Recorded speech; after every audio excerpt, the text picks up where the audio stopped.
সম্মানিত ভাইরা আমার, পৃথিবীতে সবচেয়ে সহজ যে জিনিসটা, কথাটা কি বুঝতে পেরেছেন? সবচেয়ে সহজ হলো আখিরাত কামাই করা। কি কামাই করা? আখিরাত কামাই করা। বুঝতে পেরেছেন কথাটা? এটা হলো পৃথিবীতে সবচেয়ে সহজ কাজ, আর সবচেয়ে কঠিন কাজ হলো দুনিয়া কামাই করা। আমরা একবার সুবহানাল্লাহ বলেছি, কয়বার? একবার। মনে করেন একবার সুবহানাল্লাহ বললাম। রাসূল করিম সাল্লাল্লাহু আলাইহি ওয়াসাল্লাম বলছেন, কেউ যদি একবার সুবহানাল্লাহ বলে, আসমান আর জমিনের মাঝখানে যে ফাঁকা জায়গাগুলো আছে, আল্লাহ তাআলা এই ফাঁকা জায়গাগুলো নেকির দ্বারা ভরপুর করে দেন। সুবহানাল্লাহ। পৃথিবীর এমন কোন মানুষ আছে যে এত টাকা কামাই করতে পারবে 1 মিনিটে 1 সেকেন্ডে? না। কিন্তু আখিরাত কামাই করা যায় কিনা? না। কথা বলেন না, যায় কিনা? লা ইলাহা ইল্লাল্লাহ ওয়াহদাহু লা শারীকা লাহু আহাদাহু সামাদান লাম ইয়ালিদ ওয়া লাম ইউলাদ ওয়া লাম ইয়াকুল লাহু কুফুওয়ান আহাদ। যে একবার এই দোয়াটা পড়বে, আল্লাহ তার আমলনামায় 20 লক্ষ নেকি দান করবে। সুবহানাল্লাহ। আচ্ছা বলেন, পৃথিবীর সবচেয়ে যে ধনী সে কি 1 সেকেন্ডে বা এই 2-1 সেকেন্ডে 20 লক্ষ টাকা কামাই করতে পারে? না। কিন্তু আখিরাত কামাই করা সহজ, কিন্তু আফসোসের বিষয় হলো আমরা আখিরাত কামাই করি না।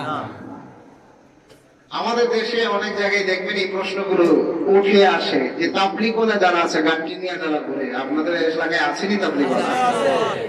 এই তাবলীগওয়ালারা এত নেকি কোথায় পায়? একবার সুবহানাল্লাহ বললে নাকি 49 কোটি নেকি হয়। তো এত নেকি এরা কোথায় পায়? আচ্ছা বলেন, বুখারী শরীফের হাদিস যে একবার সুবহানাল্লাহ বলবে আসমান জমিনের ফাঁকা জায়গাগুলো নেকির দ্বারা ভরপুর করে দিবে, এইটা বেশি না 49 কোটি বেশি? আচ্ছা, আসমান জমিনের ফাঁকা জায়গা ভরা কত নাকি? আর 49 কোটি একটা সংখ্যা। রাসূল করিম সাল্লাল্লাহু আলাইহি ওয়াসাল্লাম দৈনিক 70 বার ইস্তেগফার করতেন। এখানে 70 দ্বারা 70 উদ্দেশ্য না, রাসূল করিম সাল্লাল্লাহু আলাইহি ওয়াসাল্লাম অধিক পরিমাণে ইস্তেগফার করতেন আল্লাহর কাছে। সুবহানাল্লাহ বলেন। বিশ্বনবী সাল্লাল্লাহু আলাইহি ওয়াসাল্লাম রাস্তা দিয়ে হেঁটে যাচ্ছেন, সাইয়েদনা আবু হুরায়রা রাদিয়াল্লাহু তাআলা আনহু রাস্তার পাশে গাছ রোপণ করছেন। রাসূল করিম সাল্লাল্লাহু আলাইহি সাল্লাম প্রশ্ন করলেন, আবু হুরায়রা তুমি কি করছো? কই ইয়া রাসূলুল্লাহ, আমি গাছ রোপণ করছি।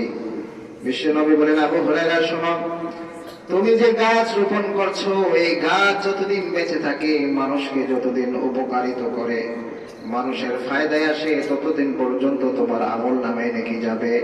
গাছ যখন মরে যাবে তখন তোমার আমল নামায় নেকি যাওয়া বন্ধ হয়ে যাবে। কিন্তু আবু হুরায়রা, আমি কি তোমাকে এমন একটা গাছের সংবাদ দিব না যে গাছটা কখনো মরবে না, এবং যে গাছের ছায়া এত বড় হবে 100 বছর দৌড়াইলেও একটা তেজস্বী ঘোড়া তার ছায়া শেষ করতে পারবে না। সাইয়েদনা আবু হুরায়রা বলেন, ইয়া রাসূলুল্লাহ, এমন গাছেরই তো দরকার, কি বলেন? যে গাছ কখনো মরবে না। আবু হুরায়রা বলেন, ইয়া রাসূলুল্লাহ, এমন গাছ লাগাইতে গেলে কি করতে হবে? বিশ্বনবী বলেন, আবু হুরায়রা, তেমন কোনো কঠিন কোনো কাজ নয়। এই গাছ যদি তুমি রোপণ করতে চাও, তাহলে একবার সুবহানাল্লাহ বললে আল্লাহ রাব্বুল আলামিন ওই রকম বৈশিষ্ট্যের গাছ আল্লাহ তোমার নামে জান্নাতে একটা রোপণ করে দিবে। এই জন্য আল্লাহ রাব্বুল আলামিন বলেন, কাল্লা বাল তুহিব্বুনাল আজিলা ওয়া তাদারুনাল আখিরাহ। আল্লাহ বলেন, পয়গম্বর, তাদেরকে যদি আপনি জিজ্ঞেস করেন তোমরা দুনিয়াকে ভালোবাসো না আখিরাতকে ভালোবাসো, মানুষের মন থেকে উত্তর আসবে যে হুজুর, না না, আখিরাতকে ভালোবাসি। কিন্তু আল্লাহ বলেন, কাল্লা বাল তুহিব্বুনাল আজিলা, গো পয়গম্বর, না না, বাল তুহিব্বুনাল আজিলা, বরং তারা তো আসলে দুনিয়াকে ভালোবাসে। ওয়া তাদারুনাল আখিরাহ, আখিরাতকে পিছনে নিক্ষেপ করে দিয়েছে। আজকে সারা পৃথিবীর মানুষদের কাজ হলো মানুষ কিভাবে দুনিয়াতে বড় লোক হতে পারে, কিভাবে সম্মানের অধিকারী হতে পারে, কিভাবে টাকার মালিক হতে পারে, কিভাবে সম্মানের মালিক হতে পারে। কিন্তু একটা মানুষ, খুব কম মানুষ খুঁজে পাওয়া যায় যে সে কিভাবে আখিরাতে সম্মানের মালিক হতে পারে, সে নিয়ে চেষ্টা করে। ঠিক কিনা ভাইরা আমার? এই জন্য আখিরাত কামাই করা একেবারে সহজ, কিন্তু আখিরাত আমরা কামাই করি না। একবার সুবহানাল্লাহ বলে আমি আমার মূল পয়েন্টে চলে যাব। বিরক্ত হচ্ছেন না তো আপনারা? রাসূল করিম সাল্লাল্লাহু আলাইহি সাল্লাম মুসনাদে আহমদ ইবনে হাম্বলে হাদিসটা বর্ণনা করেছেন, আল্লাহ রাব্বুল আলামিন যখন মানুষদেরকে জান্নাত এবং জাহান্নামে ফয়সালা করে দিবে, মানুষগুলো যখন জান্নাতে পৌঁছে যাবে, জান্নাতে যাওয়ার পরে জান্নাতবাসীরা হঠাৎ একটা আলো দেখবে, যে আলোর কারণে পুরো জান্নাত আলোকিত হয়ে যাবে। সুবহানাল্লাহ। নিচের শ্রেণীর জান্নাতীরা, তার উপরে যে থাকে তার আলোয় পুরো জান্নাত আলোকিত হয়ে যাবে। নিচে যে আছে সে ফেরেশতাদেরকে প্রশ্ন করবে, ও আমার ফেরেশতারা, এমন কি আলো দেখলাম যে আলোর কারণে পুরো জান্নাত আলোকিত হয়ে গেছে, এটা কার আলো? ফেরেশতা বললেন, শোনো, এটা হলো ওই ব্যক্তির আলো যে ব্যক্তি দুনিয়ার জগতে তোমার থেকে একবার বেশি সুবহানাল্লাহ বলেছে। আল্লাহ রাব্বুল আলামিন সুবহানাল্লাহর বিনিময়ে তাকে এক মর্তবা উপরে দিয়েছে এবং এত সুন্দর আলো তাকে দান করেছে। এক সেকেন্ড লাগে সুবহানাল্লাহ বলতে, না অনেক বেশি সময় লাগে? আখেরাত কামাই করা সহজ না কঠিন? আল্লাহ রাব্বুল ইজ্জাত এই পৃথিবীকে সাজিয়েছেন, এই বৈচিত্র্যময় পৃথিবীকে কে সাজিয়েছেন? আল্লাহ। যারা বলেন কে সাজিয়েছেন? আল্লাহ সাজিয়েছেন। এই পৃথিবীতে অনেক রকমের মানুষ আছে। বাবা, তোমার দরবারে সব পাগলের আছে? এই পৃথিবীতে আল্লাহ তাআলা অনেক রকম পাগল দ্বারা এই পৃথিবীকে সাজিয়েছে, অনেক রকম মানুষ দ্বারা আল্লাহ তাআলা সাজিয়েছেন। সর্বশ্রেষ্ঠ মাখলুকাত হলো মানুষ। মানুষের ভিতরে কিছু মানুষ আছে আল্লাহকে বিশ্বাস করে, আর কিছু মানুষ আছে আল্লাহকে বলেন না বিশ্বাস। যারা বিশ্বাস করে তাদেরকে আস্তিক বলা হয়, যারা বিশ্বাস করে না তারা কি? আজকে আমার আলোচনা নাস্তিকদেরকে নিয়ে নয়, আস্তিকদেরকে নিয়ে। যারা বিশ্বাস করে, যারা তার মালিককে বিশ্বাস করে, মালিকের সামনে দাঁড়াইতে হবে, মালিকের সামনে হিসাব দিতে হবে। কি বলেন? মালিকের সামনে দাঁড়াইতে হবে কিনা? নাকি পৃথিবীর মানুষ কোথাও গিয়ে বেঁচে যেতে পারবে? আল্লাহ রাব্বুল আলামিন বলেন, ইয়া মাশারাল জিন্নি والإنس إن استطعتم أن تنفذوا من أقطار السماوات والأرض فانفذوا لا تنفذون إلا بسلطان। আল্লাহ রাব্বুল আলামিন বলেন, হে মানুষ, যদি চাও আমার ইবাদত করতে যদি তোমাদের ভালো না লাগে, তাহলে কাজ করো, আমার রাজত্ব ছেড়ে পালিয়ে যাও। কি বলেন? আল্লাহর রাজত্ব ছাড়া যাবে? আমেরিকা কি আল্লাহর ক্ষমতার আওতাধীন না আওতাধীনের বাহিরে? আল্লাহ রাব্বুল আলামিন বলেন, ফানফুসু লা তানফুসুনা ইল্লা বিসুলতান। দুনিয়ার যেখানেই যাও পালায়ে, আসমানের উপরে যদি চলে যাও, মাটির নিচেও যদি চলে যাও, যেখানে যাও সেখানে আমি আল্লাহর রাজত্ব আছে কিনা? সাইয়্যিদুনা নূহ আলাইহিস সালাতু ওয়াস সালাম সন্তানদেরকে বললেন, দেখো আল্লাহর আযাবকে তোমরা ভয় করো। তারা বলে, ইয়াসিমুনি ফিল জিবাল, ভয়ের কোনো কারণ নাই, পাহাড়ে আমরা আশ্রয় নিব।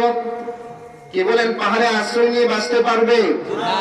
কিছু দল তারা চিন্তা করলেন, আমরা পাহাড়ের ভিতরে খোদাই করে পাহাড়ের ভিতরে প্রবেশ করব, তার মুখটাকে ঢেকে দিব, যাতে নিচ থেকে পানি উঠলেও আমাদেরকে ছুঁইতে না পারে, আসমান থেকে পানি পড়লেও যেন আমাদেরকে ছুঁইতে না পারে। তাফসীরে কাবীরে লেখেন, ওই মানুষগুলো যখন পাহাড়ের ভিতরে পৌঁছে গেলেন, আল্লাহ রাব্বুল আলামিন তাদেরকে এমন প্রস্রাবের বেগ দিলেন, প্রস্রাব করতে করতে করতে করতে ওই প্রস্রাবের পানিতেই তারা নিজেরা মরে নাশ হয়ে গিয়েছে। ওটাওয়ালা কে? আরো ছিল বলেন, কে করে? যারা নাস্তিক আছে তাদেরকে নিয়ে তো কোনো কথাই নাই। তারা চাইলে পৃথিবীর যে প্রান্তেই যাইতে চাচ্ছে, ঠিক না?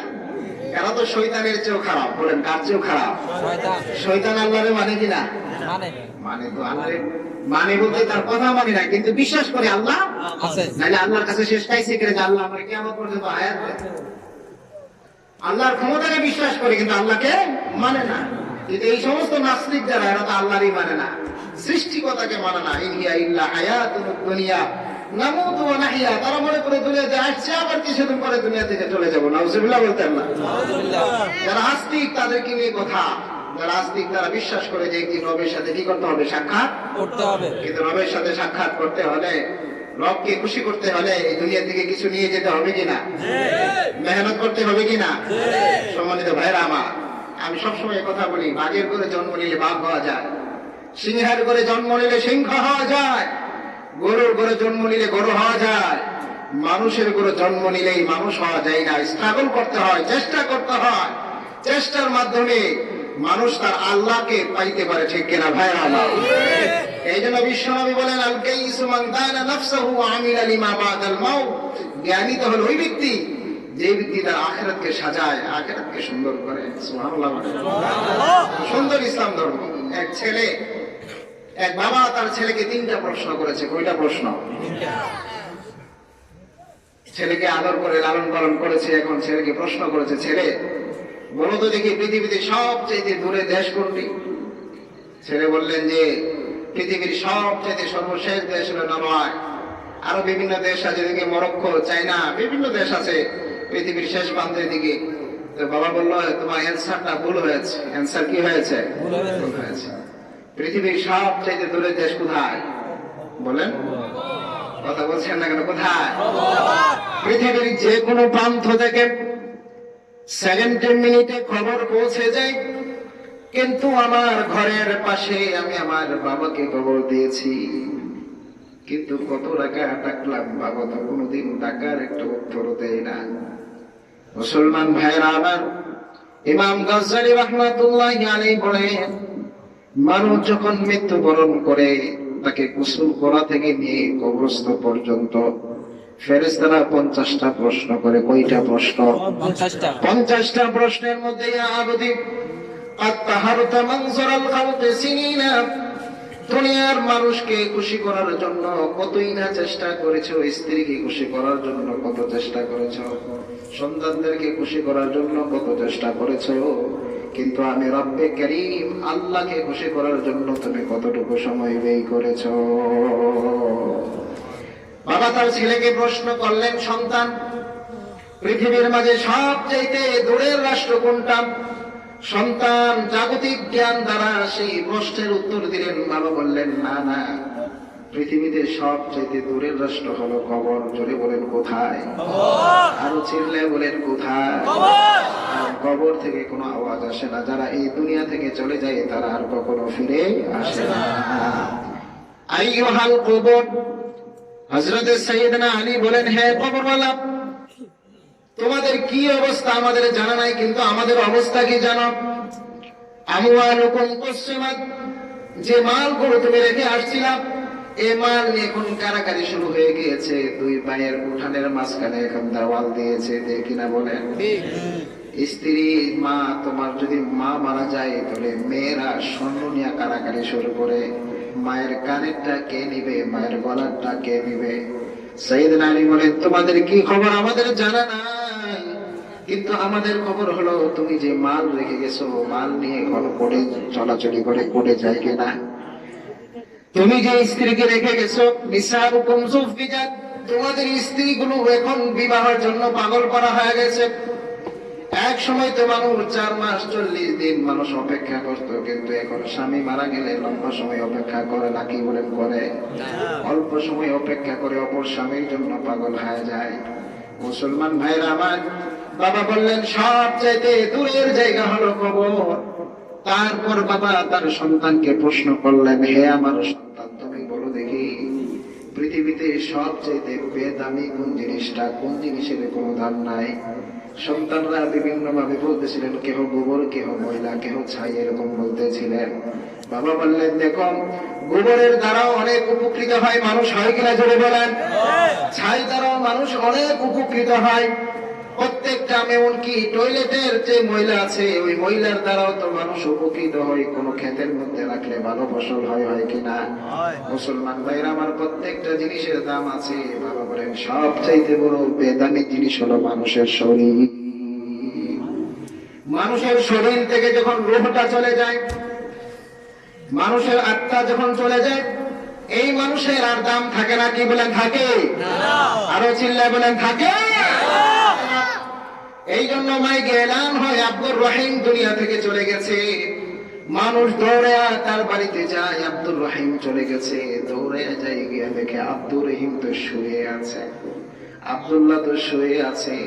কি বলেন? আছে কিনা? আব্দুর রহমান শুয়ে আছে, তার হাত আছে, তার পা আছে, তার চোখ আছে, তার সব কিছু আছে। তাহলে নাই কোন জিনিসটা? যে জিনিসটা নাই সেটা হলো আত্মা, এবং সেই জিনিসটা নাই, নফস নাই। না থাকার কারণে তার দাম আছে না নাই? আরে বলেন আছে না নাই? পৃথিবীর কোন মানুষকে যদি বলা হয়, তোমার স্বামীকে নিয়ে কোন স্ত্রীকে যদি বলা হয় 5টা দিন তাকে রাখো, মহিলা থাকবে তার সাথে? আরো চিল্লায় বলেন থাকবে? কোন আত্মীয় স্বজন থাকবে না। এই জন্য আমি আপনাদের সামনে যে সূরাটা তেলাওয়াত করেছি, সূরার নাম হলো সূরাতুশ শামস। সুবহানাল্লাহ বলেন। এই সূরাটা কোরআনুল কারীমের 114টি সূরা আছে। 114টি সূরার মাঝে 91তম সূরা হলো সূরাতুশ শামস।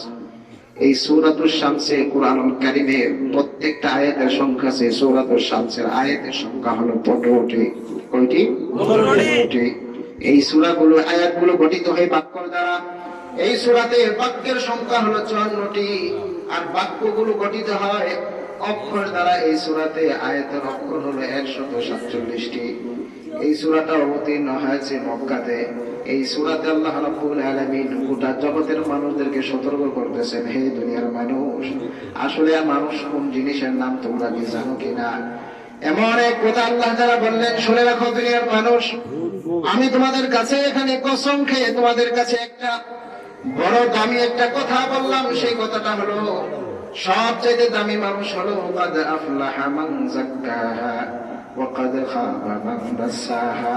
তোমাদের মাঝে সবচেয়ে দামি মানুষ হলো যার নফসকে, যার আত্মাকে সংশোধন করলো, সে হলো তোমাদের মাঝে সবচেয়ে দামি মানুষ। সুবহানাল্লাহ।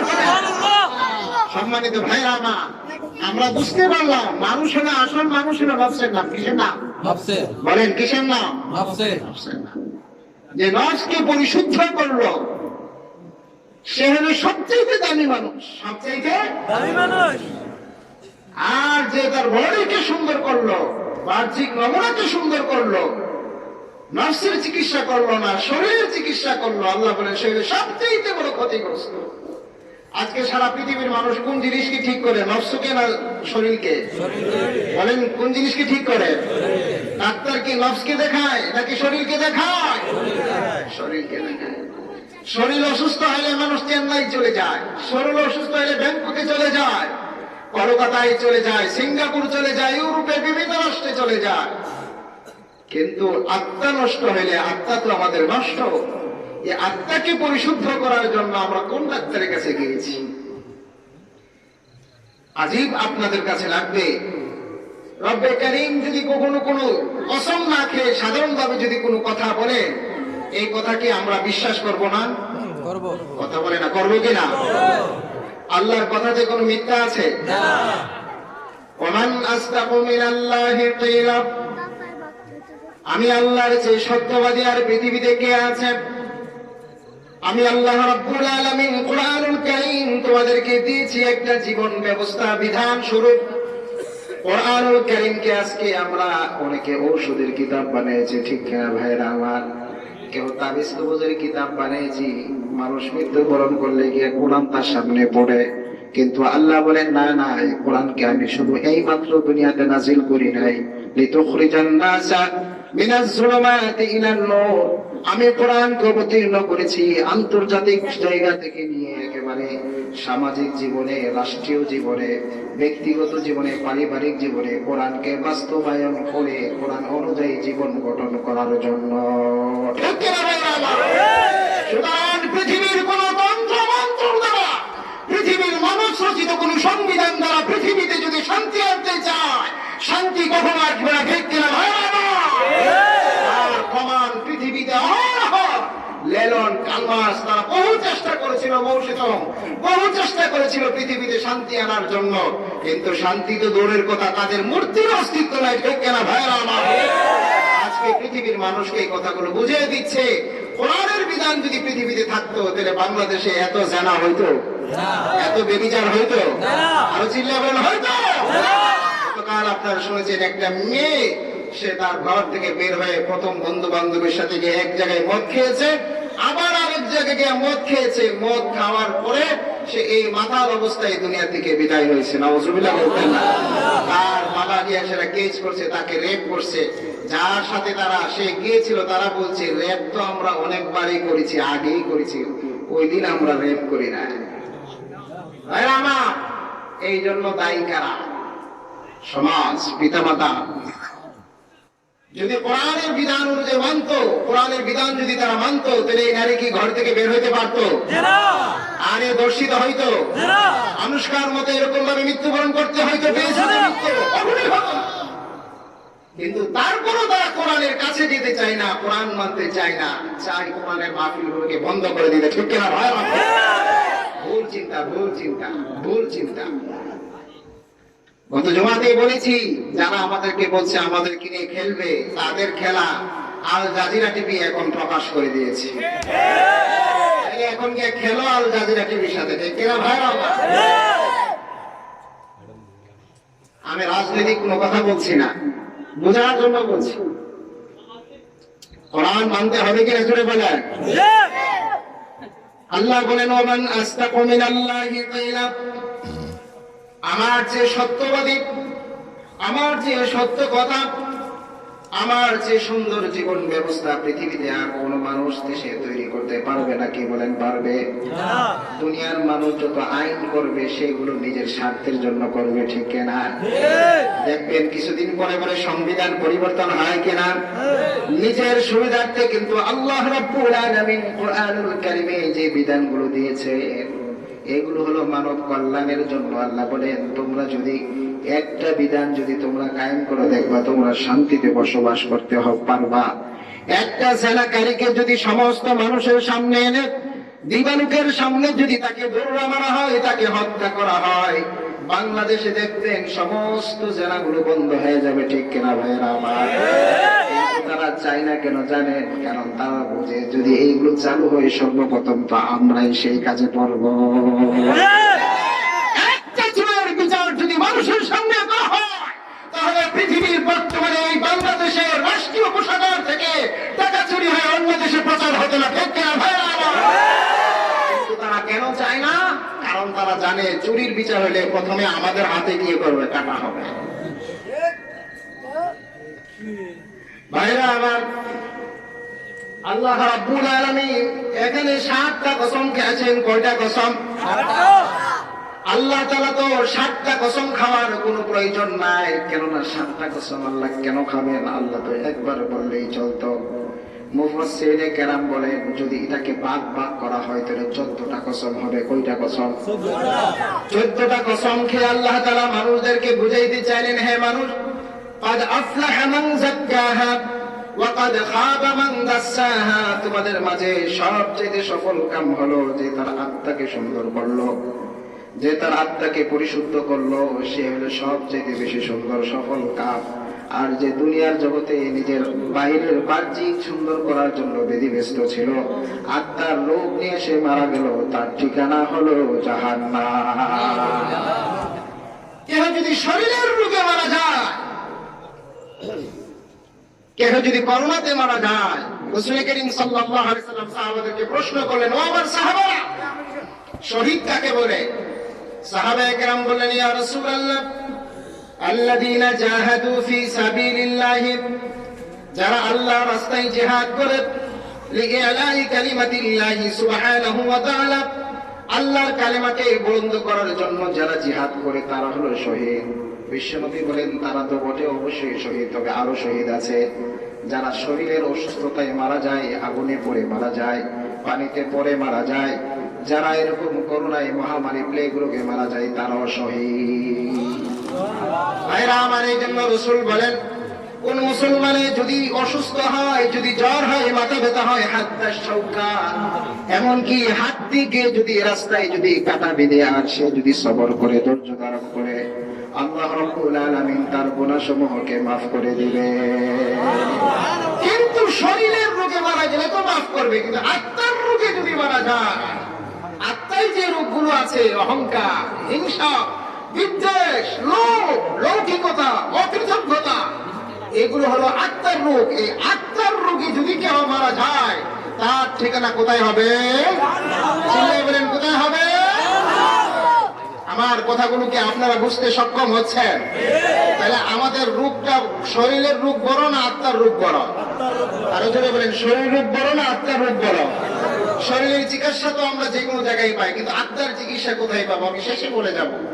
কিন্তু এটা বিশদ আলোচনা, লম্বা আলোচনা। আগে বুঝেন মানুষের দাম কোথায়, আত্মার সাথে সম্পৃক্ততা না চেহারার সাথে? আত্মার সাথে সম্পৃক্ততা। আমরা তো মানুষের চেহারা দিকে যাচাই বাছাই করি, কিন্তু রব্বে কারীম মানুষের আত্মার দিকে তাকিয়ে থাকে। এই জন্য বিশ্বনবী বলেন, ইন্নাল্লাহা লা ইয়ানজুরু ইলা সুওয়ারিকুম ওয়া আমওয়ালিকুম ওয়ালাকিন ইয়ানজুরু ইলা কুলুবিকুম ওয়া আমালিকুম। ও জগতের মানুষ শোনো, তোমরা তো মানুষকে যাচাই বাছাই করো মানুষের চেহারা দেখে। আপনারা আমার চেহারার দিকে তাকিয়েছেন, আমার গর্জনের দিকে তাকিয়ে আছেন, আমার কথার দিকে, বাচন ভঙ্গিমার দিকে তাকিয়ে আছে, কিন্তু আমার মালিক কিন্তু আমার আত্মার দিকে তাকিয়ে আছে। আমার মালিক আমাকে দেখছে। দেখো তুমি কি অহংকারের সাথে বয়ান করছো কিনা, তুমি কি লৌকিকতার জন্য বয়ান করছো কিনা, মানুষ তোমাকে বড় বক্তা বলবে এই জন্য তুমি বয়ান করছো কিনা, না আমি আল্লাহর সন্তুষ্টির জন্য তুমি বয়ান করছো। আমার মালিক কিন্তু আমার আত্মার দিকে তাকিয়ে আছে, ঠিক কিনা ভাইরা আমার? আপনারা তাকিয়ে আছেন আমার চেহারার দিকে। এই জন্য আল্লাহ রাব্বুল আলামিনের কাছে চেহারার দাম নাই, সূরতের দাম নাই, টাকা পয়সার দাম নাই। আল্লাহর কাছে দাম হলো যার আত্মাটা যত বেশি সুন্দর হবে তার দাম আল্লাহর কাছে তত বেশি, ঠিক কিনা ভাইরা আমার? সাইয়েদনা বেলাল রাদিয়াল্লাহু তাআলা আনহু দেখতে তত সুন্দর ছিলেন না, কিন্তু আত্মার উপর এত মেহনত করেছিল বিশ্বনবীর সোহবতে গিয়ে, আত্মাকে এত সুন্দর করেছিল। আল্লাহ বলেন, উলাইকাল্লাযীনা ইমতাহানাল্লাহু কুলুবাহুম লিত্তাকওয়া। আমি আল্লাহ তাদের আত্মাটাকে এত সুন্দরভাবে পরীক্ষা করেছি, কলবকে এত সুন্দর পরীক্ষা করেছি, তাদের কলবে শুধু আমি আল্লাহর ভয় আর আল্লাহর ভয় পাইলাম। সুবহানাল্লাহ। সাইয়েদনা বেলাল যখন আযান দেয় না, জিবরাইল আমিন এসে বলেন, পয়গম্বর আযান হয় নাই কেন? পয়গম্বর বলেন, জিবরাইল আমিন কে বলেছে আযান হয় না? আযান তো হয়েছে, আযানের চেয়ে শুরু হলো তো কণ্ঠে। হযরতে সাইয়েদনা উমরে ফারুক আযান দিয়েছেন, হযরতে সাইয়েদ উমরে ফারুক আযান দিয়েছেন।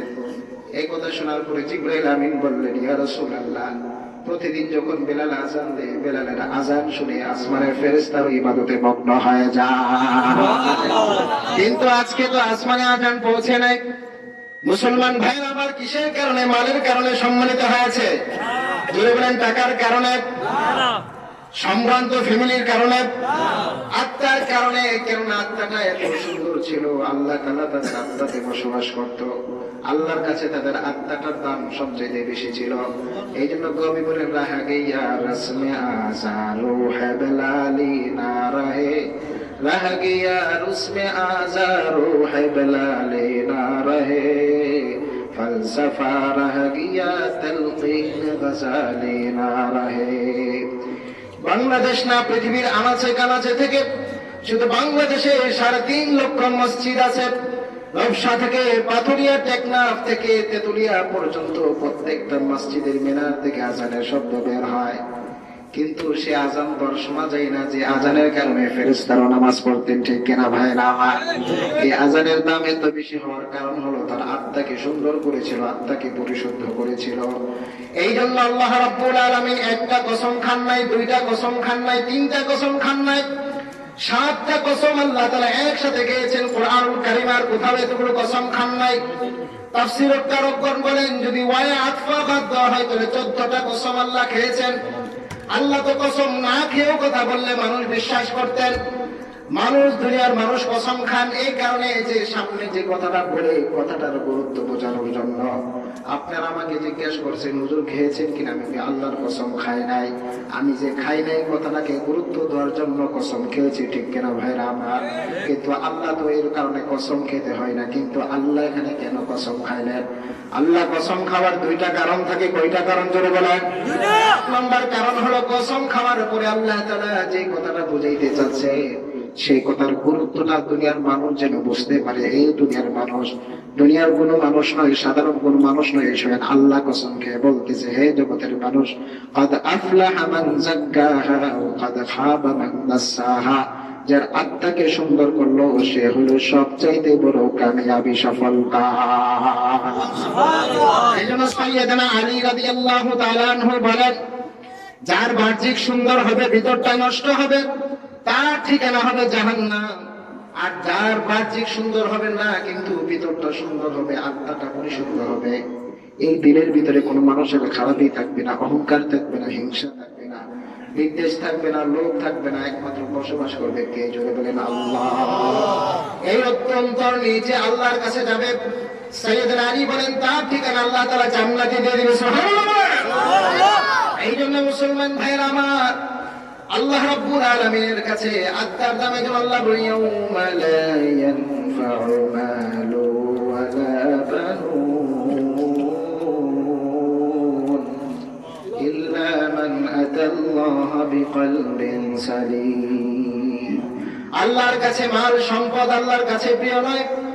আল্লাহর কাছে প্রিয় হলো ওই বান্দা যার আত্মাটা সুন্দর হবে, যার অন্তরটা সুন্দর হবে। তার দাম কার কাছে বেশি? জোরে বলেন, আরো চিল্লায় বলেন, কার কাছে বেশি? ভাইরা আমার, কথাগুলো একটু মনোযোগ দিয়ে শুনবেন, মনোযোগ দিয়ে শুনবেন। আল্লাহ রাব্বুল আলামিন বলেন, মানুষ যখন দুনিয়া থেকে চলে যাবে, কথাটা মনোযোগ দিয়ে শুনেন। ফেরেশতাদেরকে আল্লাহ রাব্বুল আলামিন কিয়ামতের ময়দানে বলবেন, ও ফেরেশতা, এই মানুষগুলোর আমলগুলোকে তোমরা যাচাই করো, মাপো তোমরা। কুরআনুল কারীম আল্লাহ রাব্বুল আলামিন সূরাতুল কিয়ামায় বলেন, ফাআম্মা মান সাকুলাত মাওয়াজিনুহু ফাহুয়া ফি আইশাতিন রাদিয়াহ। আল্লাহু আকবার বলেন, আল্লাহু আকবার। রাব্বুল আলামিন বলেন, ফাআম্মা মান সাকুলাত মাওয়াজিনুহু, যার পাল্লা ভারী হয়ে যাবে তার ঠিকানা হবে জান্নাতে। ভাইরা আমার, আশ্চর্যের বিষয় হলো কিয়ামতের ময়দানে আল্লাহ রাব্বুল আলামিন ফেরেশতাদেরকে বলবে, ও ফেরেশতারা, আমার এই বান্দার আমলগুলো তুমি একটু ওজন করো, একটু মাপো। ফেরেশতা আমলগুলো ওজন করবে, একটু মাপবে। মাপার পরে তার ওজনের পাল্লা, তার নেকির পাল্লা ভারী হয়ে যাবে। ফেরেশতারা আল্লাহকে ডাক দিয়ে বলবে, মালিক, তোমার এই বান্দার আমল আমার পাল্লা ভারী হয়ে গেছে, নেক আমল অধিক হয়ে গেছে, গুনাহ তার অনেক কম, অতিশয় কম, তাকে জান্নাতি ঘোষণা করা হোক। ভাইরা আমার, ঠিক সেই সময় আল্লাহ রাব্বুল আলামিন ডাক দিয়ে বলবে, থামো থামো, তোমাদের কাছে যে এরকম ভাবে একটা কিতাব আছে আমলনামা, আমি আল্লাহর কাছেও আরেকটা কিতাব আছে। কিতাবটা হলো, তোমরা তো দুনিয়ার বাহ্যিক আমলগুলো তোমরা লিখে নিতা, তার মনের খবর তো তোমরা জানতা না। يعلم خائنة الأعين وما تخفي الصدور। আল্লাহু আকবার। মনের খবর কে জানে?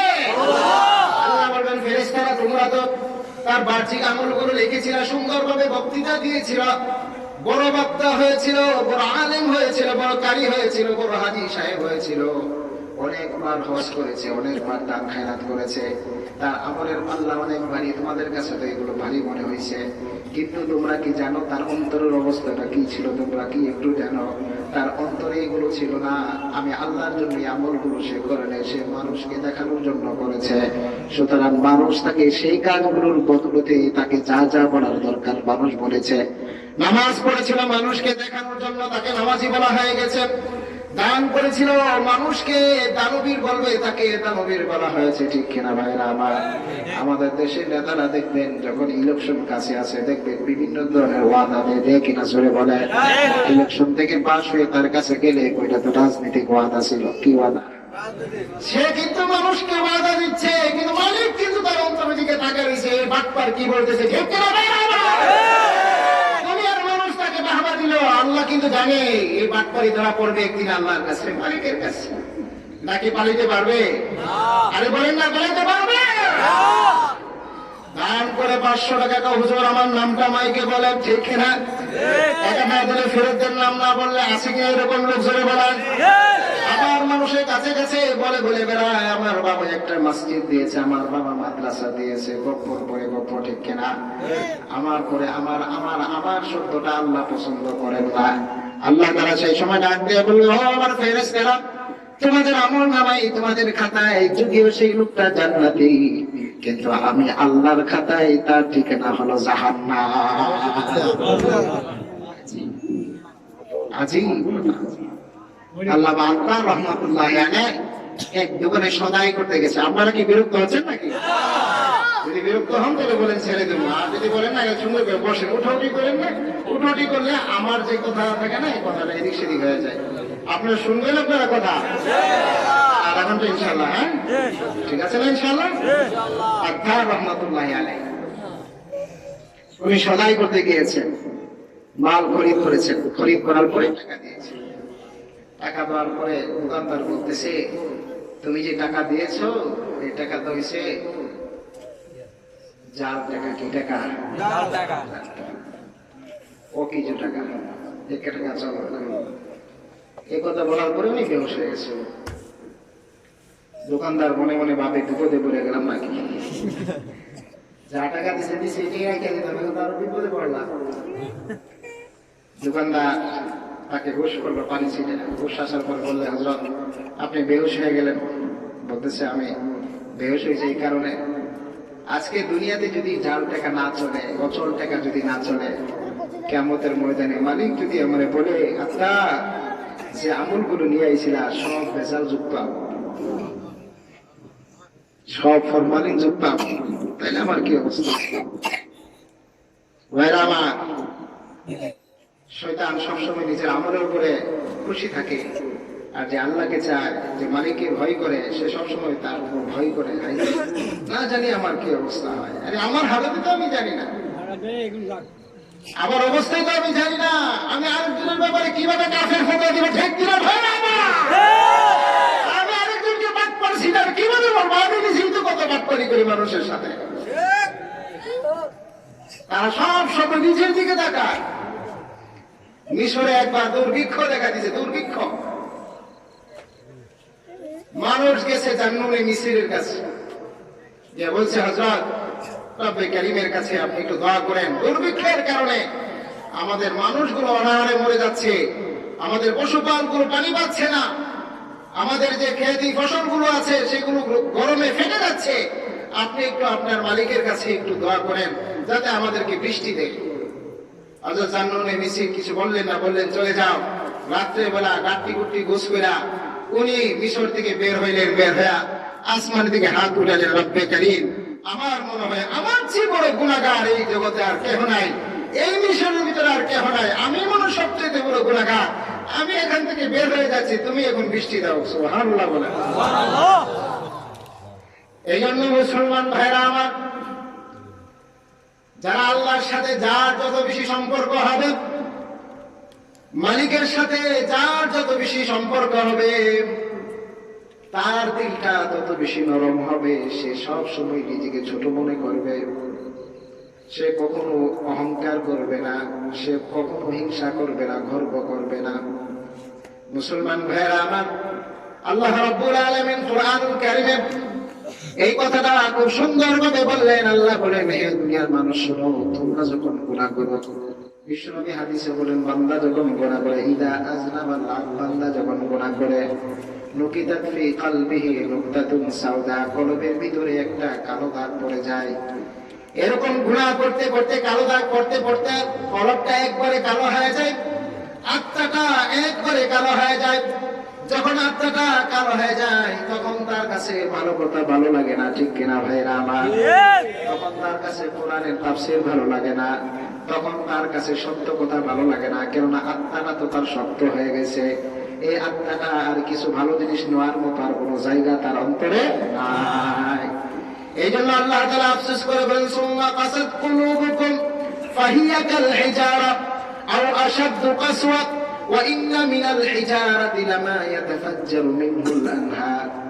ওগো নবী, তাদেরকে বলে তোমাদের আত্মাটা এত শক্ত হয়ে যায় যে পাথরের চেয়ে শক্ত।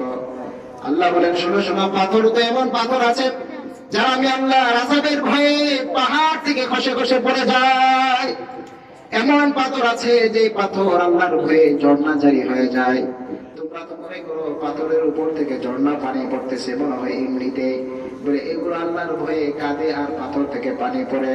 পৃথিবীর বর্তমানে বিজ্ঞানীরা এই কথা স্বীকার করে যে পাথরেরও অনুভূতি শক্তি আছে এবং পাথরও বাচ্চা দেয়, কথা পৃথিবীর বিজ্ঞান এখন সেই কথাটা স্বীকার করেছে। আল্লাহ বলেন, পাথর যদি আমাকে ভয় করে, কিন্তু আফসোস আর আফসোস হলো মানুষ কেন আমি আল্লাহকে ভয় করে না। এই জন্য আল্লাহ রাব্বুল আলামিন কুরআনুল কারীমে বিভিন্ন জায়গায় মানুষদেরকে ডেকে ডেকে বলেন, আইয়ুহাল ইনসান মা গাররাকা বিরাব্বিকাল কারীম। সন্তান যখন অবাধ্য হয়ে যায়, সন্তান যখন পিতা মাতার কথা শুনে না, পিতা মাতা তাকে ডেকে এনে বললে, বাবা কত কষ্ট করে তোমাকে লালন পালন করেছি, শীতের মৌসুমে শীতের মধ্যে তুমি প্রস্রাব করে দিয়েছো। মা বলে, ভিজা কাপড়টা আমার দিকে দিয়ে তোমার কাছে গরম কাপড়টা তোমাকে দিয়েছি। রাত্রে যখন চিৎকার মেরে উঠেছো তখন তোমার জন্য দুধ গরম করেছি। তুমি যখন আমার পেটে ছিলা কতই না কষ্ট করেছি। এত কষ্ট করে তোমাকে লালন পালন করার পরে আজকে যখন তুমি দুনিয়াতে আসলা তখন তুমি তোমার রবকে নয়, তুমি তোমার মা বাবাকে বলে গেলা। বলিনি অনেক বাপ মা সন্তানকে এভাবে বলে কিনা? ঠিক আল্লাহ রাব্বুল আলামিন আমাদেরকে এমন ভাবে ডাক দিয়ে বলেন, আইয়ুহাল ইনসান, হে মানুষ, হে মানুষ, মা গাররাকা বিরাব্বিকাল কারীম, মা গাররাকা বিরাব্বিকাল কারীম। কোন জিনিস তোমাকে তোমার রব থেকে দূরে সরিয়ে দিয়েছে? তোমার রব কি? আল্লাযী খালাকাকা ফাসাওয়াকা ফাআদালাক। তোমার রব কি তোমাকে বানায় নাই? কে বানিয়েছেন জোরে বলেন? আল্লাহ। মুসলমান ভাইরা আমার, কথাগুলো দিনের কানে শুনেন, মন লাগে শুনেন।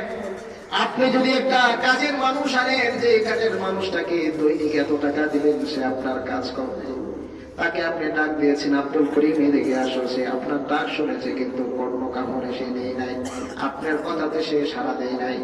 দ্বিতীয় ডাক দিয়েছেন, সে আপনার কথা শুনে নাই। তৃতীয় ডাক দিয়েছেন, শুনেও সে আপনার কথাকে পাত্তা দেয় নাই। পৃথিবীর কোন মানুষ কি এই কর্মচারীকে রাখবে? আরো চিল্লায় বলেন রাখবে?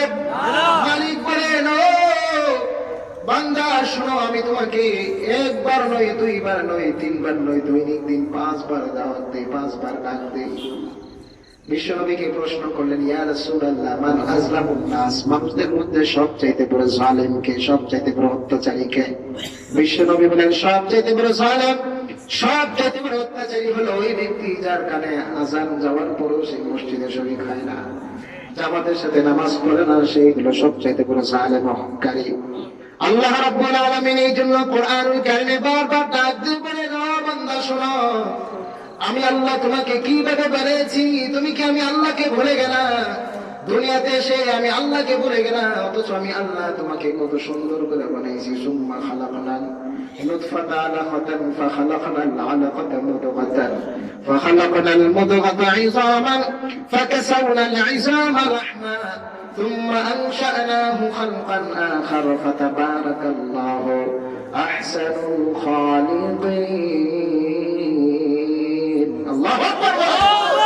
আল্লাহ রাব্বুল আলামিন বলেন, তোমাকে আমি কত সুন্দর করে বানিয়েছি।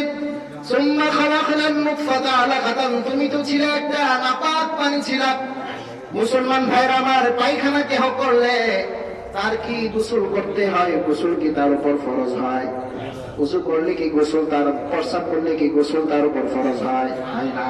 কিন্তু আপনি আমাকে আল্লাহ তাআলা এমন একটা নাপাক পানির দ্বারা বানাইছে যে পানিটা বের হইলে প্রত্যেকটা মানুষের উপরে কি ফরজ হয়ে যায়, গোসল ফরজ হয়ে যায়। এমন একটা নাপাক পানির দ্বারা আল্লাহ তাআলা আমাদেরকে বানিয়েছেন। কোরআনুল কারীমে প্রথম যে আয়াতগুলো নাযিল হয়েছে, ইকরা বিসমি রাব্বিকাল্লাযী খালাক খালাকাল ইনসানা মিন আলাক, প্রথম যে আয়াতগুলো নাযিল হয়েছে এই সূরার নাম হলো সূরাতুল আলাক। আল্লাহ রাব্বুল আলামিন গোটা জগতের মানুষকে বুঝাইতে চাইলেন, হে দুনিয়ার মানুষ, এই দুনিয়াতে সে অহংকার করার জায়গা নয়। তোমাকে আমি বানিয়েছি, তোমার অস্তিত্বের দিকে তাকাও, তোমাকে আমি বানিয়েছি একটা নাপাক পানির দ্বারা, যে পানিকে মানুষ ঘৃণা করে, কাপড়ে লাগলে সাথে সাথে মানুষ দগ্ধ করে, ঠিক কিনা ভাইরা আমার? ওই পানিকে তোমাকে একটা নাপাক একটা রক্তের টুকরার দ্বারা আমি পরিণত করেছি, জমাট রক্ত। ওই জমাট রক্তকে আমি গোশতের টুকরা 40 দিনের ভিতরে তোমার পায়ে পরিণত করেছি। গোশতের টুকরাকে আমি হাড্ডি দিয়ে আবার পরিণত করেছি, হাড্ডিকে আবার আমি গোশত দিয়েছি। গোশত দেওয়ার পরে ফানাফাখনা ফীহি মির রূহিনা, আমি আল্লাহ একটা রূহ নিক্ষেপ করেছি। যখন তোমার মায়ের পেটে তোমার ভিতরে যখন আমি একটা রূহ নিক্ষেপ করেছি তখন তুমি নড়াচড়া শুরু করো, ঠিক কিনা ভাইয়েরা আমার? তখন তোমার মা বুঝতে পারে যে আমার সন্তান এখন নড়াচড়া করে জীবিত আছে। আল্লাহ বলেন, আরো কি করেছি জানো? জানো আল্লাহ বলেন, খালকাম মিন বাদি খালকিন ফি যুলমাতিন সালাস, দুনিয়ার মানুষ যদি কোনো কিছু বানায়, কোনো কিছু করে, তার আলোর প্রয়োজন হয়। অন্ধকারে কোনো মানুষ কোনো কিছু করতে পারে না।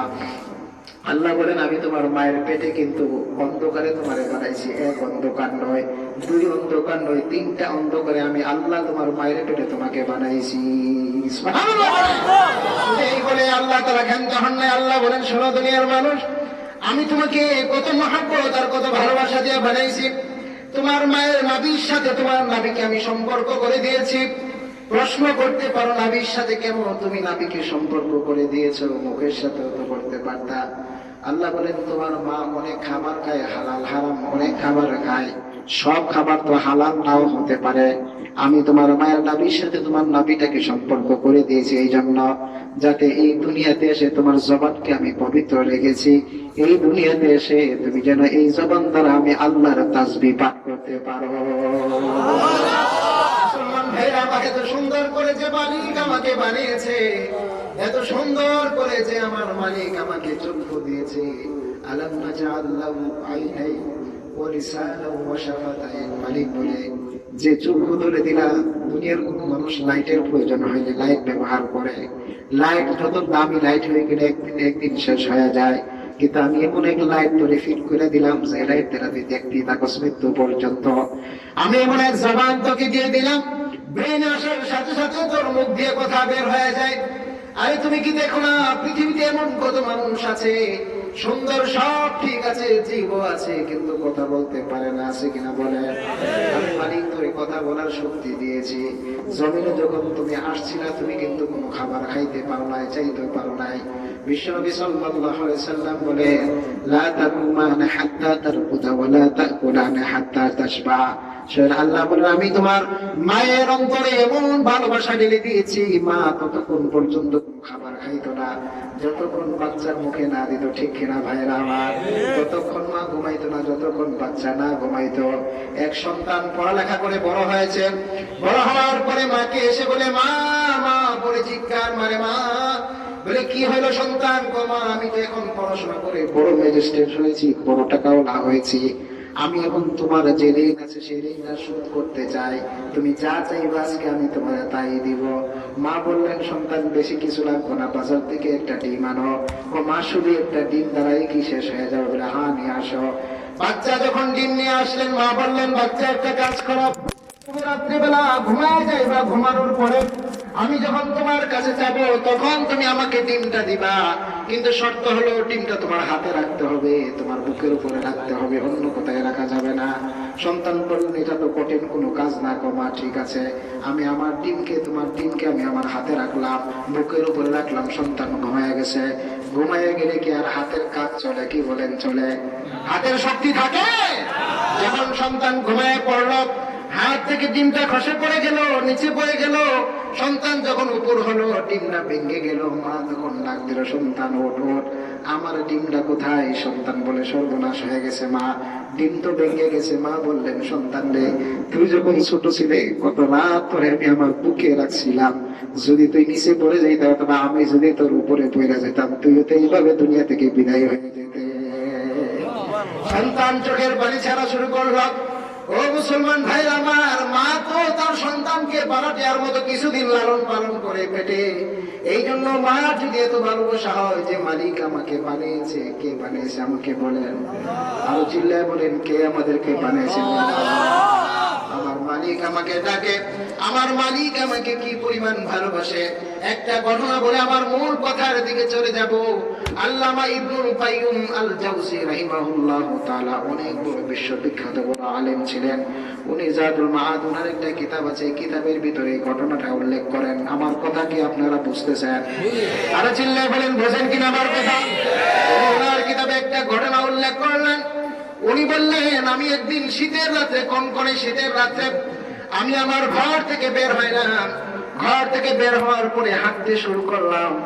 আমার প্রতিবেশীর বাড়িতে ভিতর থেকে কেমন যেন আওয়াজ আসতেছিল, সুরগোলের আওয়াজ। আমি আস্তে আস্তে কাছে গেলাম, গিয়ে দেখলাম মা আর সন্তান, অর্থাৎ ছেলে আর মা, দুইজনে মিলে কথা কাটাকাটি করতেছে। এক পর্যায়ে মা বললেন, তুমি ঘর থেকে বের হয়ে যাও, ঘর থেকে বের হয়ে যাও। সন্তান ঘর থেকে বের হয়ে গেল। ঘর থেকে যখন সন্তান বের হয়ে গেল, আমি দাঁড়ায় দেখতেছিলাম, আমি দেখলাম সন্তান ঘর থেকে বের হয়ে দরজার সামনে জায়গাতে সে বসে আছে কিছুক্ষণ। বসার পরে কনকনে শীতে সন্তান কি জানি মনে মনে ভাবতে শুরু করলো। হঠাৎ করে দেখলাম সন্তান চলতে শুরু করলো। আমিও সন্তানের পিছনে আস্তে আস্তে হাঁটতে শুরু করলাম। সন্তান আস্তে আস্তে হেঁটে হেঁটে বাজারে আসলো। বাজারে এসে দোকান থেকে কিছু কি জানি কিনলো, কেনার পরে খাইলো। খাওয়ার পরে আবার সন্তান হাঁটতে হাঁটতে ঘরের দিকে রওনা করলো, বাড়ির দিকে। বাড়ির দিকে সন্তান গিয়ে আবার দরজার সামনে বসে আছেন। কনকনে শীতে শীতে সন্তানটা কাঁপতেছে। হঠাৎ করে মা জনম দুঃখিনী মা দরজা যখন খুললেন, খুলে দেখেন সন্তান সেই দরজায় বসে আছে, কাঁপতেছে শীতে। আপনি বলুন তো দেখি, দুনিয়ার যত পাষাণ্ড মা হোক সেটাকে সহ্য করতে পারবে? আর সাথে সাথে তাকে জোরে ধরলেন, ধরে চুমু খাইতে শুরু করলেন। আর বললেন, তুই মাপ চাইলি তো হয়তো, তুই কেন তখন এখানে কষ্ট করলে? সন্তান ডাক দিয়ে বললেন, মা মা আমি চেয়েছিলাম আমি চলে যেতে, আমি দুনিয়ার যে কোনো জায়গায় গিয়ে দুটো পাত আমি জোগাড় করতে পারবো, কিন্তু আমি মা ডাক কোথায় পাবো? মা মা কোথায় পাবো? কাকে আমি মা বলে ডাকবো রে মা? এই জন্য আমি ফিরে আসছি। মা তারে জোরে ধরে চোখের পানি ছেড়ে ক্রন্দন শুরু করলো। আর বললো, সন্তান তুই আর এই কাজ করিস না। আল্লামা ইবনুল কাইয়্যিম জাওযী রাহিমাহুল্লাহু তাআলা উনি ওনার কিতাবে ঘটনার উল্লেখ করে বললেন, দুনিয়ার মা যে মা ভাড়াটিয়া হিসাবে কিছুদিন লালন পালন করার কারণে যদি এত পরিমাণ মহাব্বত আর ভালোবাসা থাকতে পারে, যে মালিক আমারে হাত দিছে, পা দিছে, কথা বলার শক্তি দিয়েছে, এই মালিকের কাছে যদি আমি ফিরে যাই তবে এই মালিক কত খুশি হবে। মালিক ডাক দিয়ে বলে, ইন আতাইতানি লাইলান ফাকাবিলতুহু ওয়া ইন আতাইতানি নাহারান ফাকাবিলতুহু। দুনিয়ার রাজা বাদশার কাছে রাত্রে বেলা যাওয়া যায় না, আর মালিক আমার ডাক দিয়ে করে, আরে বান্দা যদি তুই দিনের বেলা যে কোনো সময় যদি মসজিদে যাইতে হবে না, ঘরে বসে যদি আমার ডাক দিস, মালিক মাফ করে দে, আমি আল্লাহর সাথে সাথে তোর ডাকে সাড়া দেবো। সুবহানাল্লাহ। রাতের বেলা গভীর রজনীতে তুই যদি ওইটা আমাকে বলস, মালিক মাফ করে দে, আমি মালিক তোকে মাফ করে দিব। সুবহানাল্লাহ বলেন। তোমার গুনাহ যদি লাউ বালাগতা, তোমার গুনাহ যদি সমুদ্রের ফেনা পরিমাণ হয়, তোমার গুনাহ যদি মরুভূমির বারিচিকার পরিমাণ হয়, তোমার গুনাহ যদি আসমান পরিমাণ হয়, আর আমি মালিককে যদি একবার ডাক দিয়ে বলো, মালিক মাফ করে দাও, আমি আল্লাহ তোমারে মাফ করে দেব, কোনো পরোয়া করব না। মুসলমান ভাইরা আমার, সে আল্লাহকে চেনার দরকার আছে কিনা রে ভাই? আরো চিল্লায় বলেন, চেনার দরকার আছে কিনা? আজকে থেকে নিয়ত করব, কোনো মানুষের গীবত করব না, শিকায়াত করব না, হারাম খাবো না। আরে কার জন্য তুমি টাকা জমাইয়া যাও, কার জন্য রাখা যাও? কিছুদিন আগে তোমার বাবারা যখন জিজ্ঞেস করা হয়েছিল বাড়িটা কার, তোমার বাবা কইছিল বাড়িটা আমার। আজকে তুমি বলো বাড়ি আমার, 2 দিন পরে তুমি মরে যাবে, আর তোমার সন্তান জিজ্ঞেস করবে সন্তানকে বাড়ি কার? আমার। তাহলে আসলে বাড়ি কার? আসলে বাড়ি কার? নিজে একবার প্রশ্ন করে দেখো, ওই বাবার কথা মনে আছে কিনা? বাবার কথা। বাবা সন্তানকে 2 নম্বর প্রশ্ন করলো, সন্তান দুনিয়ার মাঝে সবচেয়ে জ্ঞানী মানুষকে জানো কিনা তুমি? তখন তারা বললো যে বড় বড় পিএইচডি লাভ করেছে, অক্সফোর্ড ইউনিভার্সিটি থেকে যে পড়াশোনা করে এসেছে, বড় লয়ার হয়েছে, বড় বিচারপতি হয়েছে, বড় অর্থনীতিবিদ হয়েছে। বাবা বললেন, না না, দুনিয়ার মাঝে সবচেয়ে বড় জ্ঞানী হইলো ওই সন্তান, ওই মানুষ হলো সবচেয়ে বড় জ্ঞানী, যে তার দুনিয়া থেকে তার আখিরাতকে কামাই করে, যে দুনিয়া থেকে তার চিরকাল যে কবরে যে ঘরে থাকবে, সেই ঘরের সামানা যে নিয়ে যায়, সে হলো সবচেয়ে বড় জ্ঞানী। ما تشتهي أنفسكم ولكم فيها ما تدعون। الله أكبر। সেখানে যাও, কোনো কিছু বলতে হবে না। আরিবা আজকে স্বর্ণ জোগানোর জন্য এত চেষ্টা, আজকে বাড়িঘর সুন্দর করার জন্য এত চেষ্টা, আজকে সুন্দর কাপড় পরার জন্য এত চেষ্টা, হারাম হারাম বাছাই বাছাই নাই, মাথার কাম পেয়ে ফেলে এত কষ্ট। আর জান্নাত জান্নাতে, সেখানে কোনো কিছু বলতে হবে না, শুধু অন্ত ইচ্ছে পোষণ করবে, আল্লাহ সব তোমার সামনে উপস্থিত করে দিবে। সুবহানাল্লাহ। শুধুমাত্র কয়েকটা দিন, শুধুমাত্র কয়েকটা দিন, অল্প কয়েকদিন, বেশি দিন তো না, কি বেশি? আখিরাতের হায়াত তুলনায় তো সামান্য সময়। একটা ঘটনা বলবো আমি আপনাদের সামনে, এরপরে আমি এই সূরা তাফসীরটাই শেষ করে দেব। 11টা বাজে গেছে। সাইয়েদনা মুসা আলাইহিস সালাম দাওয়াত আবার থেকে বর্ণিত উনির কাছে এক মহিলা গেছেন, আপনারা শুনছেন, তারপর ঘটনা বলছি শিকার জন্য। এক মহিলা গেছে মুসা আলাইহিস সালামের কাছে, তাফসীরে কাবীরে লিখেছেন ওই জমানার মানুষ বালে হইতো 150 বছর পরে, 200 বছর পরে কি হইতো বালে। তাদেরকে আল্লাহ অনেক শক্তি দিয়েছিলেন। মুসা আলাইহিস সালামের কাছে গিয়ে মহিলা বলতেছেন আমার নাতি খুব অল্প বয়সে মারা গেছে। কত বছর? 200-250 বছর আছে। মুসা আলাইহিস সালাম বলেন তোমার নাতি 200-250 বছর বাচ্চা, তাড়াতাড়ি মরে গেছে।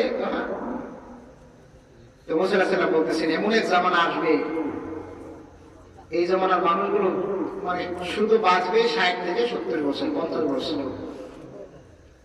এই কথা শোনার পরে বুড়ির মনে প্রশ্ন জাগলো, কৌতূহল জাগলো যে এরা কি কোনো বাড়ি ঘর বানাবে? কি বলে সাইয়েদনা মুসাকে প্রশ্ন করলেন এরা বাড়ি ঘর বানাবে? মুসা আলাইহিস সালাম বলছেন এরা বাড়ি বানাবে মানে বড় বড় অট্টালিকা বানাবে। কি বলেন, বানায় কিনা? প্রতিযোগিতা চলে। দুবাই সবচেয়ে বড় বিল্ডিং বানিয়েছে, এখন সৌদি আরব, আমরা কেন পিছনে থাকবো? আমরা বানাবো, ঠিক কিনা? এর ছেলে ইঞ্জিনিয়ার হয়েছে, আমার ছেলেকে ব্যারিস্টার বানাবো। এখন দুনিয়া নিয়ে প্রতিযোগিতা চলে, কে কত সুন্দর বিল্ডিং বানাইতে পারে। কিন্তু সাহাবায়ে কেরাম প্রতিযোগিতা করতেন আখিরাত নিয়ে। সুবহানাল্লাহ বলেন। বিশ্ব নবীর কাছে গরীব সাহাবায়ে কেরাম বললেন ইয়া রাসূলুল্লাহ তাদের চাহিদাগুলো কেমন ছিল ইয়া পয়গম্বর? আমাদের মাঝে যারা ধনী আছে তারা তো দান খয়রাত করে জিহাদের ময়দানে যায়, আবার তারা দান খয়রাত করে, সবকিছু করে। জিহাদের ময়দানে তারা আবার বিভিন্ন অস্ত্র শস্ত্র মুসলমানদেরকে দেয়। আর আমরা তো গরিব মানুষ, আমাদের কাছে তো কোনো অস্ত্র শস্ত্র নাই, টাকা পয়সা নাই, দান খয়রাত করতেও পারি না। আমাদের কি অবস্থা হবে কিয়ামতের ময়দানে? বিশ্বনবী সাল্লাল্লাহু আলাইহি সাল্লাম বলেন তাহলে তোমরা একটা আমল করো, সে আমলটা হলো তোমরা প্রত্যেক নামাজের পরে 33 বার সুবহানাল্লাহ, 33 বার আলহামদুলিল্লাহ, 34 বার আল্লাহু আকবার বলো। সাহাবায়ে কেরাম যখন গরীব সাহাবায়ে কেরাম কুড়ায় কুড়ায় বসে আমল করা শুরু করলেন, ধনী সাহাবায়ে কেরাম এসে বলে কে তোমরা কি করো? আমাদেরকে তো রাসূল আমল দিছে, তারাও এখন আমল করা শুরু করলেন। সুবহানাল্লাহ বলতেন না? তারা গরীব রেখে রাসূলের কাছে বলেন ইয়া রাসূলুল্লাহ এই গরীব লোকগুলো, আমরা গরীব মানুষ, আমরা আমল করি, এখন তো তারাও শুরু করছে। আল্লাহ রাসূল সাল্লাল্লাহু আলাইহি সাল্লাম তাদেরকে সান্ত্বনা দিয়ে বলছেন প্রতিদানের দেওয়ার মালিককে জুড়ে বলেন আল্লাহ। তুমি আমল করতে থাকো, তোমাদের মালিক তোমাদের রব তোমাদেরকে প্রতিদান দেবে। সুবহানাল্লাহ বলেন।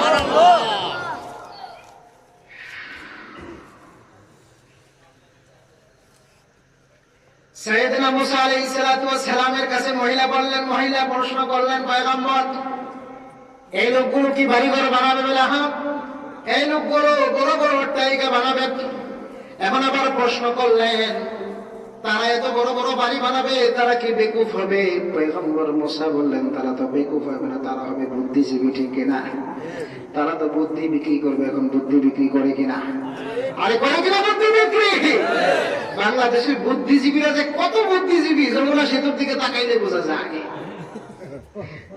পদ্মা সেতু না, পদ্মা তো আছে, যমুনার দিকে গেলে দেখবেন রেলের যে লাইনটা আছে এটা সেতু একবারে সাইডে দিছে।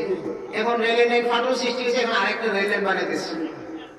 আমি যে মসজিদে নামাজ পড়াই সেটা হলো কুড়িল বিশ্ব রোড থেকে আপনারা যে এয়ারপোর্ট থেকে 300 ফিট রাস্তাতে যাইতে হয়। 2 বছর আগে লক্ষ লক্ষ কোটি কোটি টাকা খরচ করে এই রুটটা করছে, আর এখন আবার সব ভেঙে লেগেছে। এগুলো কি বাংলাদেশের লোকসান হয় না?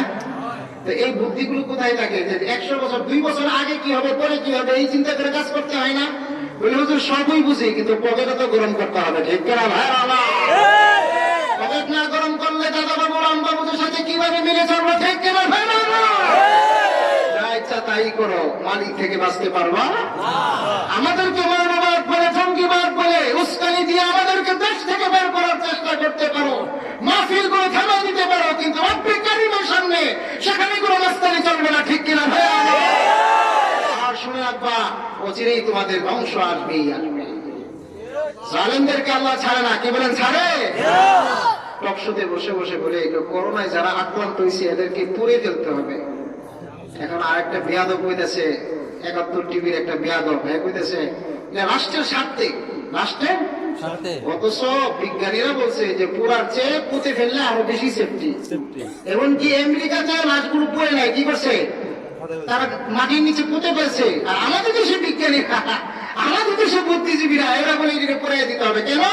ওই ধর্মের উপর আঘাত করা তাদের মূল উদ্দেশ্য আসলে বাংলাদেশ নয়, তাদের মূল টার্গেট হলো ইসলামপন্থী, তাদেরকে এই দেশ থেকে বিতরণ করার জন্য। ঠিক কিনা ভাইরা? কিন্তু এই সুযোগ তোমাদেরকে দেওয়া হবে না। যতই চেষ্টা করো কাজ হবে, যত বাধা দাও মানুষের জনসমুদ্র আরো বেড়ে যায়। আল্লামা মামুনুল হককে তোমরা বাধা দিয়েছো, কিন্তু পেরেছ? আরে কি বলেন, পেরেছ?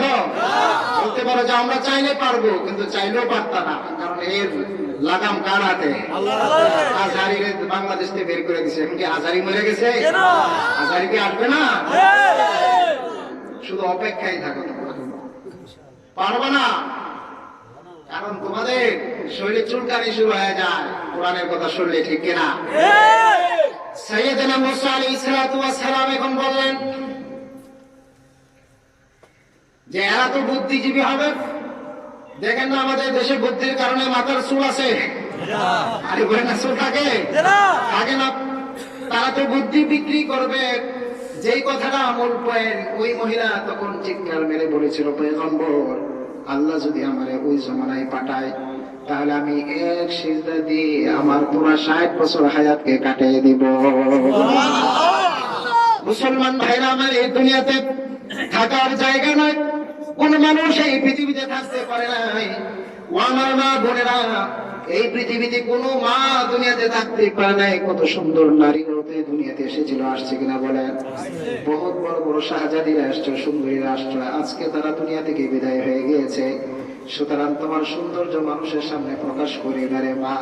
আল্লাহ তোমার সৌন্দর্য দিয়েছে, সৌন্দর্যকে ডেকে রাখো। আজকে আমাদের দেশে দেখবেন সৌন্দর্য নারীরা যখন রাস্তায় চলে, গাড়িতে উঠে গাড়ির গ্লাসটা নামায় রাখে তার চেহারাটা দেখানোর জন্য। ঠিক কিনা ভাইরা আমার? সিএনজিতে উঠলে দেখবেন চেহারাটা প্রকাশ করার জন্য। এই জন্য মানুষের যোগ্যতা যখনই থাকে, যোগ্যতা উঠলে উঠায়, ঘরে বসতে দেয় না। যখন সামান্য কিছু পড়াশোনা করে এখন বলে আমার চাকরি করতে হবে, কেননা সরকার আসলে অনেক হাজার হাজার যুবকদেরকে চাকরি দেয় না। হাজার হাজার মাস্টার্স পাস ছেলেরা চাকরি না করে অনেকে আত্মহত্যা করতেছে। আছে কিনা জোরে বলেন? একটা ইন্টার পাস নারীরে দেখবেন চাকরির জন্য সরকারি ইনভাইট করে, আর কারণ হলো পরিবেশটাকে নষ্ট করার জন্য। আমার সময় নাই, নাইলে জিনিসটা আপনাদেরকে বুঝাইতে পারতাম, তাইলে বুঝতেন। আরে মা, আপনাদেরকে তো তারা নেই, শুধু তারা ব্যবহার করার জন্য। ঠিক কিনা ভাইরা আমার? আপনারে তো আল্লাহ তাআলা ইজ্জত দিয়েছেন, ইসলাম আপনাকে সম্মান দিয়েছেন। আল্লাহ তাআলা কত সম্মান আপনাদেরকে দিয়েছেন আপনারা কল্পনা করতে পারবেন না। যে সময় মানুষ নারীদেরকে বেইজ্জতি করতেন, অসম্মানী করতেন, ঠিক সেই সময় বিশ্বনবী সাল্লাল্লাহু আলাইহি সাল্লাম ঘোষণা করলেন, হে দুনিয়ার মানুষ শোনো, কারো যদি 3টা মেয়ে হয় আর তাদেরকে যদি ভালো করে দ্বীনি শিক্ষা দিয়ে ভালো একটা পাত্রের কাছে পাত্রস্থ করতে পারে, কিয়ামতের ময়দানে 2 আঙ্গুল দেখে বললেন, এই আঙ্গুল যেরকম কাছাকাছি থাকে কিয়ামতের ময়দানে সে আমার কাছে থাকবে। সাহাবায়ে কেরাম প্রশ্ন করলেন, ইয়া রাসূলুল্লাহ, 3টা মেয়ে না হয় যদি 2টো মেয়ে হয়? বিশ্বনবী বলেন, তা হলো। আরেকজন প্রশ্ন করলেন, ইয়া রাসূলুল্লাহ, 2টো মেয়ে না হয় যদি একটা মেয়েকে যদি দিনদার বানাইতে পারে, পরহেজগার বানাইতে পারে, যদি দ্বীনি শিক্ষা দিয়ে যদি ভালো একটা পাত্রের কাছে পাত্রস্থ করে, তাহলে কি সে আপনার সাথে কিয়ামতের ময়দানে জান্নাতে থাকবে? বিশ্বনবী বলেন, তাহলে সে কিয়ামতের ময়দানে আমি নবীর সাথে জান্নাতে থাকবে। আরে মা, আল্লাহ তাআলা আপনাকে